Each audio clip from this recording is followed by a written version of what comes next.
The world's richest man stood helpless in the middle of a hospital corridor, his trembling hands stained with hope and fear.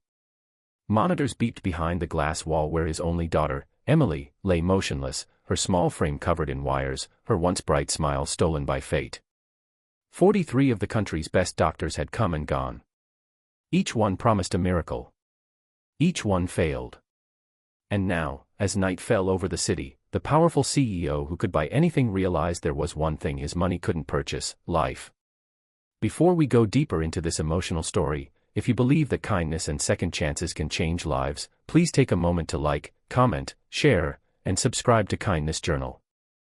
Your support helps us keep spreading stories that touch the heart. For months, the hospital had become a fortress of silence and despair. Emily, just 10 years old, had been diagnosed with a rare neurological disorder that shut down her motor functions one by one. Every morning, her father, Richard Montgomery, the head of one of the biggest tech empires, would come dressed in his tailored suit, carrying a bouquet of her favorite white lilies. He would place them near her bed, whisper something only she could hear, and walk out before the tears could fall. The doctors had done everything: experimental treatments, surgeries abroad, private consultations with specialists flown in from Japan, Germany, and the US. But nothing worked. Every test came back with the same verdict: no improvement. Richard's wife, Catherine, had long stopped sleeping. She sat for hours beside her daughter's bed, holding her fragile hand, waiting for any sign of movement. Nurses changed shifts, doctors rotated, but one person never left: Maria, the hospital's cleaning lady. She was quiet, humble, and invisible to most people there. But every time she walked into that room to mop the floor, she would pause for a moment, look at Emily, and whisper a small prayer in Spanish. No one ever noticed her, except for Emily once, months before she fell completely silent. "You smell like sunshine," Emily had told her softly, before her voice disappeared forever. Maria's life was nothing like the Montgomerys'. She lived in a small one-room apartment at the edge of the city with her 17-year-old son, Gabriel. Life had never been kind to them. Gabriel's father had abandoned them years ago, and Maria worked double shifts cleaning hospital floors to pay for her son's education. Gabriel was quiet but brilliant. While other boys his age played games, he spent nights at the library, studying old medical books, watching lectures online, and sketching human anatomy in a worn-out notebook. His dream was to become a doctor, not for fame, but because he'd grown up watching his mother come home exhausted, yet still praying for the patients she cleaned around. One rainy evening, Maria came home late, her shoes soaked, her hands cracked from bleach and water. She told Gabriel about the little girl in the private ward who wouldn't wake up. Something about Emily's case bothered her deeply: the sadness in her mother's eyes, the way the doctors whispered about no chance. Gabriel listened quietly. Then, curiosity filled his mind. He asked her questions: symptoms, behavior, the timeline. He stayed up that entire night reading about neurological disorders, rare toxins, and misdiagnoses. When he finally looked up from his notes, his eyes were heavy, but his heart was racing. The next morning, Maria returned to work, unaware that Gabriel had skipped school. He walked into the hospital quietly, dressed in his plain gray hoodie and jeans, holding a small notebook.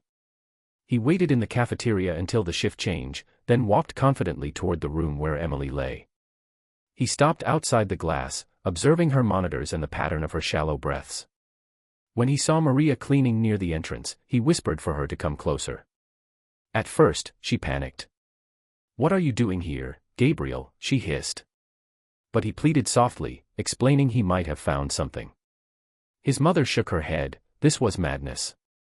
"These are the best doctors in the country," she said. "You're just a boy." But Gabriel didn't back down. "Sometimes," he whispered, "the best see too much to notice the simple truth." He showed her his notes, a long list of patterns and symptoms cross-checked with rare cases he found in old research journals. One particular condition stood out: a toxic reaction caused by a rare cleaning solvent used in old hospital pipes. The symptoms were identical to Emily's. If the toxin entered her system slowly, Gabriel explained, it would mimic a neurological disorder, but it's actually poisoning her nerves. Maria's heart pounded. It sounded impossible, but something in her son's eyes told her to trust him. That evening, she did something she never thought she would dare. As the ward emptied and the doctors left for the night, she walked into Emily's room with Gabriel. the machines hummed softly. He examined her chart, her 4-line, the ventilation system, even the scent of the air. Then he crouched near the floor vents and unscrewed a small cover. Inside, he found a sticky residue, a faint, chemical smell that burned the nose. He carefully collected a sample with a tissue, wrapped it, and gave it to his mother. "We need to show this to someone who'll listen," he said.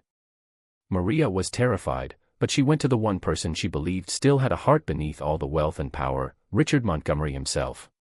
She found him sitting alone in the hospital's private garden, staring at his daughter's favorite lilies.